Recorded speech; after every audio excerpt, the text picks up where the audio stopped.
আসসালামাইকুম বন্ধুরা, দেখো আমাদের আজকে এগুলো সেন্টারিং সব কমপ্লিট হলো। খালি ওই দু খাটাল বাকি আছে, সিঁড়িটা থাকলো।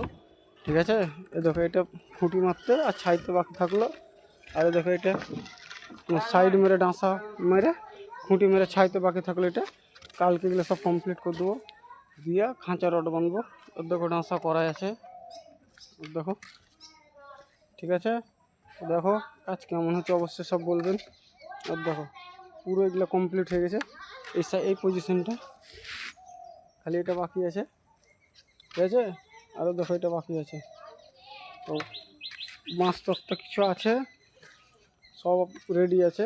কালকে দেখি, কালকে এগুলো পুরো সেন্টারিং কমপ্লিট করে লেবেল টেবেল করে খাঁচা বানবো। তো কেমন হচ্ছে অবশ্যই সব বলবেন। ঠিক আছে, আপনাদেরকে দেখাচ্ছি সব কাজ কেমন হচ্ছে অবশ্যই সব বলবেন। দেখেন এটা গাঁথনি করার কথা, কোনো টাইম নাই, তাড়াতাড়ি পার্টি ছাদ চাইছে, ওই জন্য গাঁথনি করা বাদ দিয়ে কলম ফিট করেই ঢালাই করে দিলাম, তল্লি খাটিয়ে দিলাম। এলে রেডি আছে পুরো, কালকে খুঁটি মেরা ঢালাই হবে। কালকে খুঁটি মেরে এটা তক্তা মারবো।